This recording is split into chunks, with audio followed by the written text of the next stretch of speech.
Hello my friends and welcome back. Thank you very much for being with me again today. Well, some little groups in Syria, I think, received the green light to start harassing the Russians and the Syrians in Syria, in the sovereign country of Syria. And they are the same Al-Nusra club that were protected by the United States of America, if you remember, during the height of the war against the ISIS in Syria. And the Russians had a problem with Al-Nusra, and the Americans did not have a problem with Al-Nusra. Now, I think it was 2 days ago, Al-Nusra allegedly tried to use some drones to attack some positions, Russian positions in Syria. Well, it seems like the Syrian Air Force retaliated and blew up some Al-Nusra terrorists. Now, this article comes from Al-Mayadin, and it's from today, November 6th, 2022. Syrian Air Force destroys Al-Nusra base, eliminates 93 militants. Russian deputy of the Center for Reconciliation in Syria says that the Syrian Air Forces responded to a previous attack by Jabhat al-Nusra on their positions in Latakia by destroying a base belonging to the terrorist group and killing 93 of their militants. Things are getting hotter in Syria.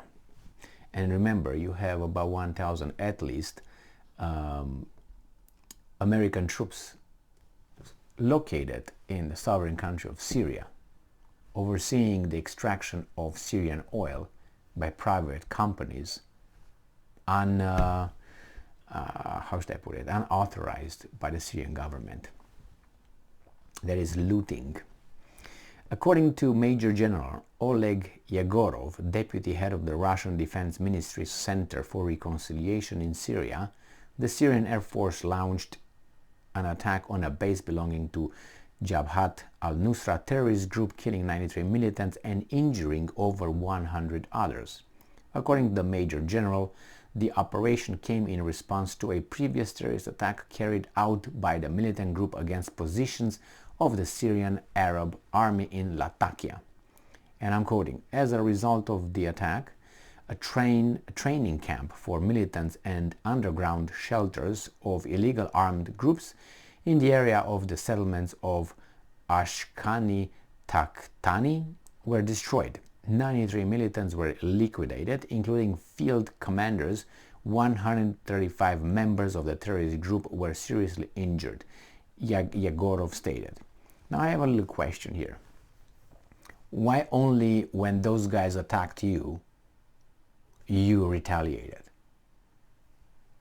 You just got information now? You just figured out that there were about 150 people in a training camp and underground facilities or whatever? Why didn't you do this before? Why didn't you wipe them out? Just go over there and blow them up. Why only now? It seems like it's a status quo, again, brokered by the main actors in Syria. And I don't like that. Well, I don't have to like it or not. I just share with you my feelings. So, yeah, it's just, they just found out these guys attacked me yesterday or 2 days ago, and I just figured it out now that you guys are over there. Why didn't I blow you up before if they're terrorists? Doesn't make sense. I mean, it makes, because I think it's an understanding between the two parties here, same as in Ukraine, and as a location. The Russian Major General added that a workshop that was used to assemble drones belonging to the terrorists were also destroyed in the strikes, along with around 40 drones that were meant to be used against Syrian and Russian armed forces. Earlier this week, Major General Oleg Egorov stated that terrorists from Al-Nusra Front and the Islamic Party of Turkestan are planning to carry out attacks against the Russian Khmeimimi air base in Syria using offensive and kamikaze drones.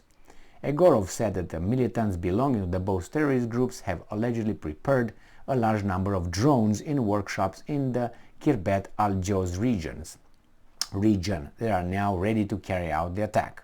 Earlier in September, the Russian Reconciliation Center for Syria stated that more than 45 militants of al-Nusra Front terrorist group were killed in a Russian airstrike in Syria's Idlib province. It's noteworthy that the Idlib de-escalation zone, which includes the Idlib governor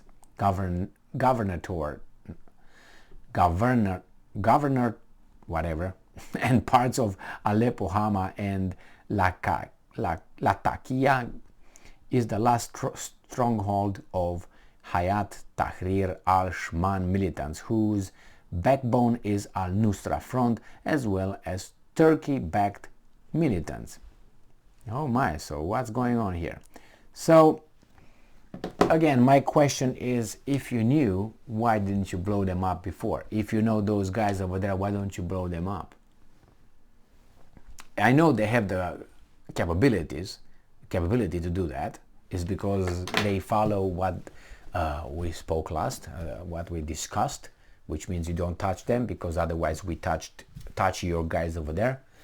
I think and why these guys were quiet for so long. They needed, they got drones. How in the hell a terrorist group inside of Syria, I imagine them, they have drones. How did they get in touch with whom to get those drones? Who gave them those drones? If, let's say, my neighbor wants to buy some drones, kamikaze drones, how is that neighbor going to be able to get them? What contacts he needs to have? You know what I mean? The deliveries, the people, the contacts, and the other guys know about it and they don't do anything about it, and they don't tell us. They were making them over there with a wrench or whatever, making the drones as we speak. The guys in the middle of the desert somewhere, or in a whatever Syrian, I don't even know what the hell terrain they were building them in. What's that? Do they have factories? Why aren't they still functional? No, they don't have factories. They were delivered. Who delivered them? What country? Just makes me wonder. So all these questions are just, what's going on over there? Why don't you just take care of them? Because you're not allowed. That's what I think. You're not allowed because the other side tells you don't touch those guys, because if you touch those guys, we're going to do over there something else. And they, again, communicate. Thank you very much for being with me again today. Stay strong, stay smart, look for the truth, and be just.